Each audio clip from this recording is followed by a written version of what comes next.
তো আমি video shoot করতে এসেছি অ্যান্ড আমার বাড়ির পাশে একটা দাদা থাকে। তো আমাকে জিজ্ঞাসা করছে যে এইসব করে কি হবে। আমি বলছি দেখো দাদা, কিছু হবে না, মানে আমার ভালো লাগে তাই আমি করি। মেন জিনিসটা আমার ভালো লাগে তাই আমি করি। তো ও আমাকে নানান রকম কথা বলছে, আমি শুনছি, হ্যাঁ, যে বলছে এইসব করে কিছু হবে না, কোনো ভবিষ্যৎ নেই। আমি বলছি হ্যাঁ, ভবিষ্যৎ নেই, আমি তো ভবিষ্যতের জন্য করছি না, আমি করছি আমার ভালো লাগে, আমার মজা লাগে এটা করতে, তাই আমি করি। তো আমাকে একটা কথা বললো লোকের সামনে, যে বলছে তুই 6 মাস ভিডিও করো, আমার পায়ের বুটটা কিনতে পারবি না।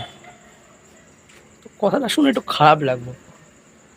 ঠিক আছে, ভগবান আছে, এই যে ভগবান তো রয়েছে, এই যে ভগবান রয়েছে, তারা দেখবে আমি কি করতে পারি কি পারি না। তো আমি দাদাকে সেদিন জবাব দেবো।